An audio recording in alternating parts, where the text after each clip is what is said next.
Let me tell you something about human nature that I learned the hard way, something that cost me millions before I finally understood it.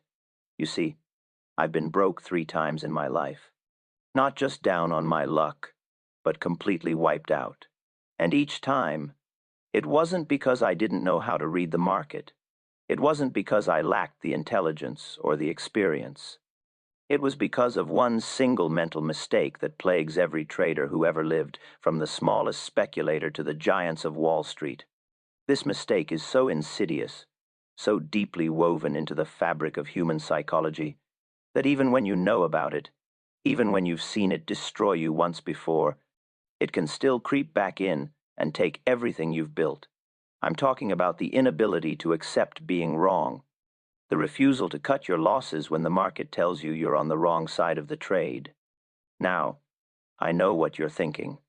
Jesse, everyone knows you should cut your losses, but knowing and doing are two entirely different things, separated by a chasm as wide as the distance between poverty and wealth.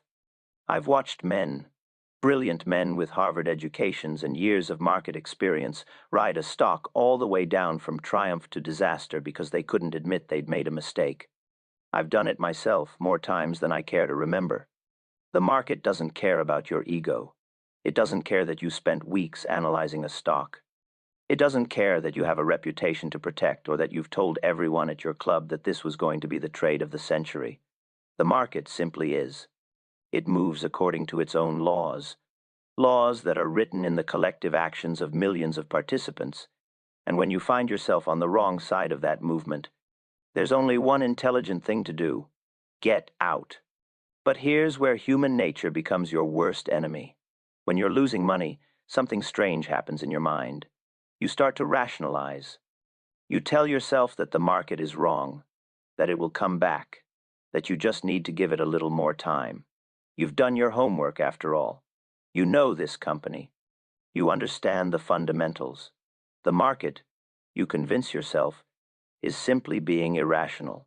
And soon, very soon, it will realize its mistake and move back in your favor. This is the voice of financial suicide whispering in your ear. I learned this lesson in the most brutal way possible during my early days in the bucket shops of New York. I'd made a small fortune, had built myself up from nothing, and I thought I had the market figured out. I went long on a stock, convinced it was going higher.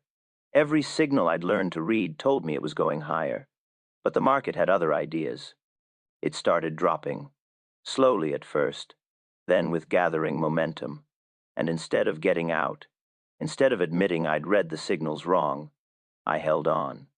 I averaged down, throwing good money after bad. I told myself I was being brave, that I was showing the fortitude of a true speculator. I was being a fool. By the time I finally accepted reality and closed the position, I'd lost not just my profits from that trade, but a substantial portion of my capital. That loss didn't just hurt financially. It hurt my confidence, my judgment, my ability to see the next opportunity clearly. And that's the real danger of this mental mistake. It doesn't just cost you money on one trade. It damages your psychological capital, which is far more valuable than the cash in your account. You see, trading isn't really about being right. It's about making money. And sometimes, oftentimes, making money means admitting you were wrong quickly, cutting your loss, and moving on to the next opportunity. The market offers endless opportunities, but only to those who have capital left to take advantage of them. The man who refuses to take small losses ends up taking catastrophic ones. I remember sitting in my office after one particularly devastating loss, looking out at the city, wondering how I'd been so blind. And that's when it hit me. The market had been telling me I was wrong from the moment the stock started dropping. Every price tick lower was a message. You're on the wrong side, Jesse. Get out while you still can. But I hadn't been listening. I'd been listening to my ego instead, to my pride, to my need to be right. That day, I made myself a promise. From that moment forward, I would never, ever hold on to a losing position hoping it would turn around. I would set my stop losses before entering any trade, and when that stop was hit, I would get out without question, without hesitation, without a second's thought. The market would be my teacher, and when it told me I was wrong, I would listen. This decision changed everything. It didn't make me right more often. I still had plenty of losing trades, but those losing trades stayed small. They became tuition payments for my education in speculation, not catastrophic losses that threatened my survival. And here's what's beautiful about this approach. When you're willing to take small losses, you free yourself to let your winners run. You're no longer paralyzed by fear, no longer clutching desperately at every position like a drowning man clutching at straws. The psychological warfare that happens inside your mind when you're in a losing position is something I need you to understand completely, because this is where most traders lose the battle before they even realize they're fighting one. When you put money into a trade, you're not just investing capital. You're investing your ego, your identity as someone who makes good decisions, your self-image as an intelligent person who understands the markets. The moment that trade starts going against you, it's not just your money that's threatened. It's your entire sense of self. This is why cutting a loss feels so painful. It's not the money itself, although that hurts. It's the admission that you were wrong, that you misjudged the situation, that you're not as smart as you thought you were. And human beings will do almost anything to avoid that feeling. I've seen traders double down on losing positions not because they had any rational reason to believe the trade would turn around, but simply because closing the loss would force them to admit they'd made a mistake. They'd rather lose everything than face that moment of acknowledgement. And I'm not judging them harshly for this. I've been there. I understand the temptation. The human mind will perform incredible feats of rationalization to avoid accepting an uncomfortable truth. You'll start looking for any piece of information that supports your original thesis. If you're long on a stock and it's dropping, suddenly every minor uptick becomes the reversal. Every analyst report that's even remotely positive becomes proof that you were right all along. You ignore all the evidence screaming that you're wrong and focus obsessively on the tiny fragments of data that suggest you might be right. This is what I call being married to a position. And let me tell you, marriage to a losing position is more expensive than any divorce. The truly successful trader, the one who survives long enough to make real money, learns to separate their ego from their positions. They understand that a trade is nothing more than a hypothesis about future price movement. When the market disproves that hypothesis, you don't argue with the market. You accept the new information, close the trade, and move on. The market is always right, in the sense that price is the ultimate arbiter of value in that moment. I developed a mental technique that helped me with this. Whenever I entered a trade, I would imagine that it wasn't my trade at all. I'd pretend I was managing money for someone else, someone whose respect I valued greatly. Would I hold on to this losing position if it was their money? Would I risk their capital hoping for a turnaround, or would I protect it by cutting the loss? Suddenly, the decision became clear. The emotional attachment disappeared. But here's something even more important that I discovered over the years.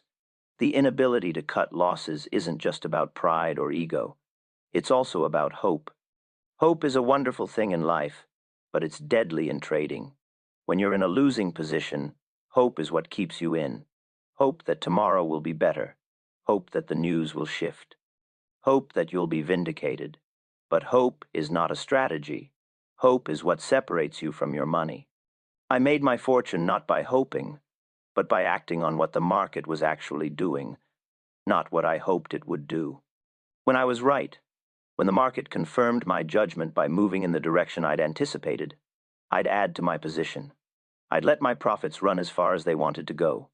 But when I was wrong, when the market moved against me, I'd get out immediately. No hoping, no praying, no rationalizing, just a clean exit and a preserved capital base to fight another day. Let me share with you one of my most memorable experiences with this principle.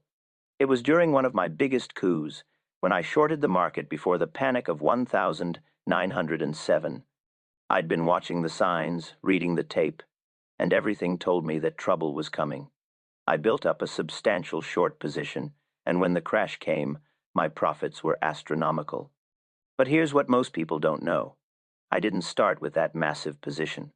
I started small, testing the waters. And in the beginning, The market moved against me.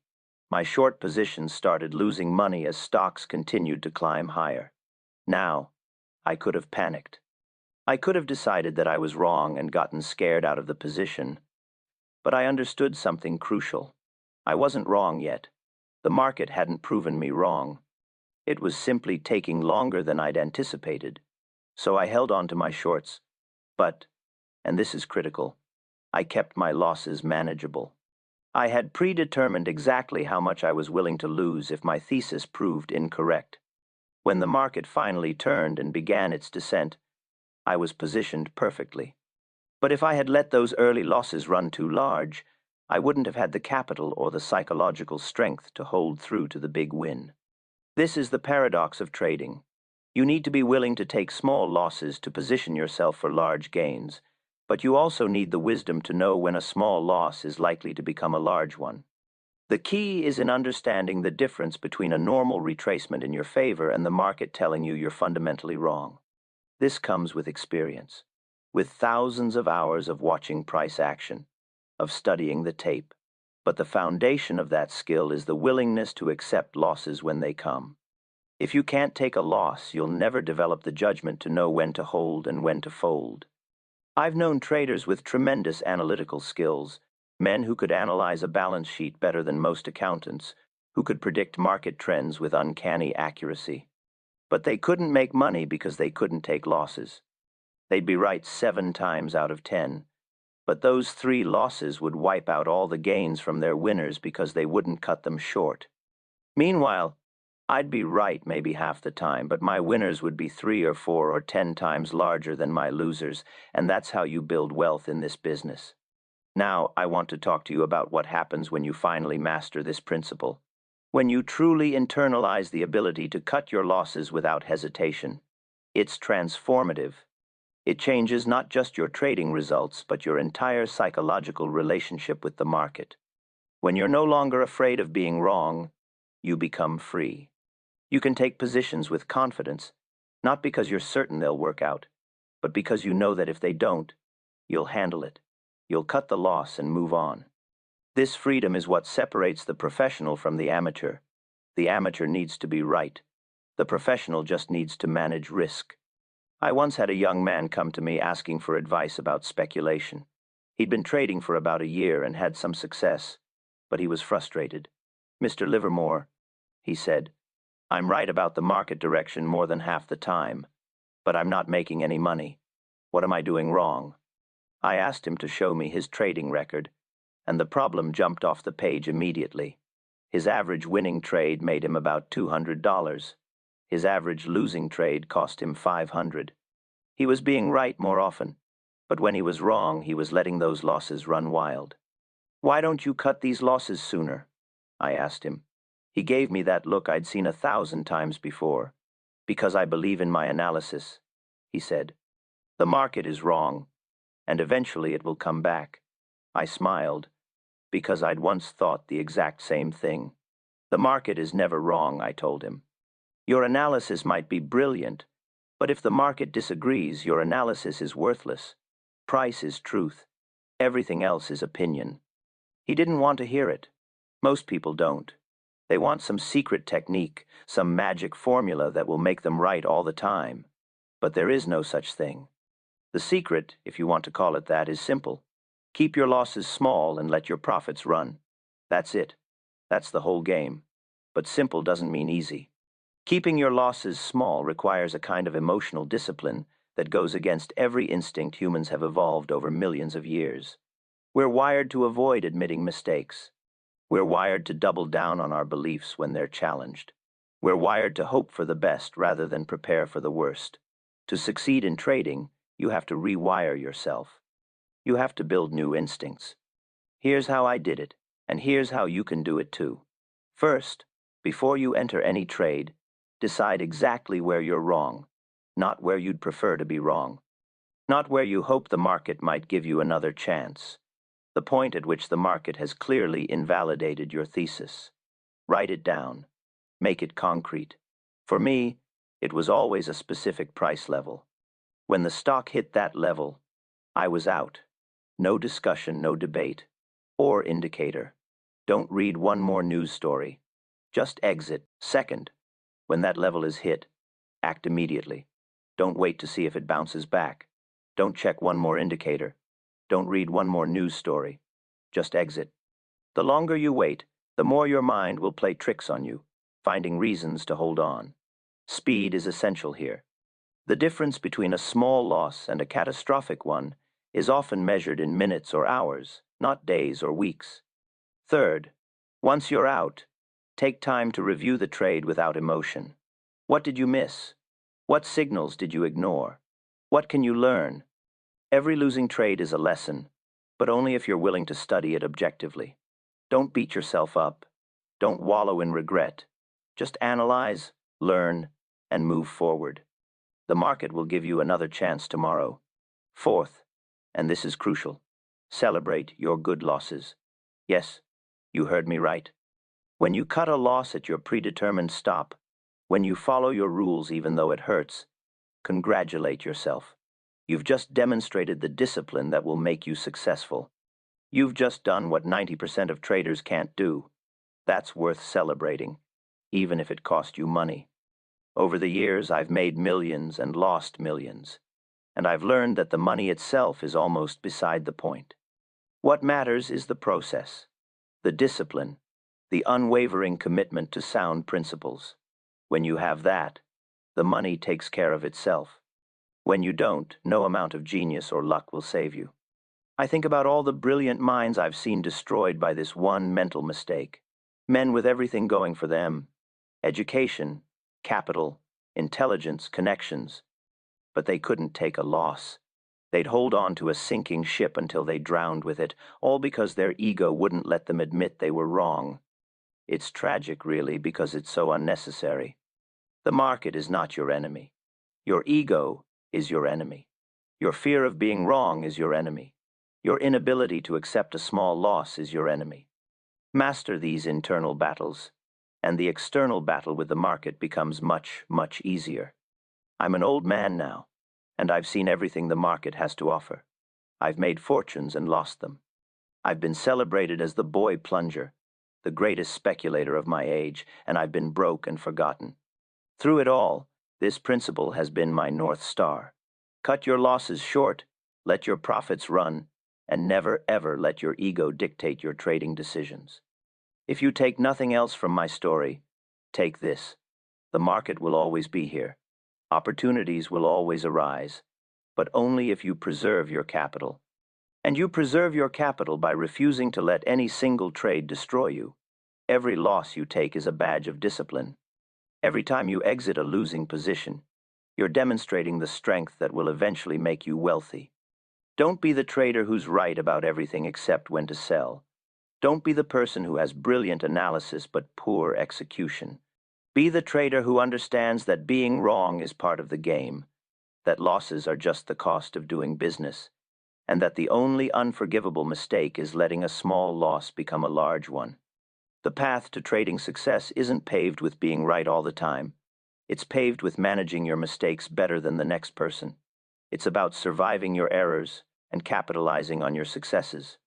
It's about understanding that in speculation, as in life, it's not about how many times you fall down. It's about whether you get back up with enough capital and courage to take another swing. I've shared with you the single most important lesson from my entire career, the one mental mistake that kills more trading accounts than all others combined. Now, it's up to you to take this knowledge and apply it. The market is waiting. The opportunities are endless. But they're only available to those who have the discipline to cut their losses and the wisdom to let their winners run. So I'm asking you now, share your thoughts in the comments below. Tell me about a time when you held on to a losing position too long. What did it teach you? What would you do differently? And if you found value in this, if something I've said resonates with you, go watch our other videos on the channel. Learn from my mistakes so you don't have to make them all yourself.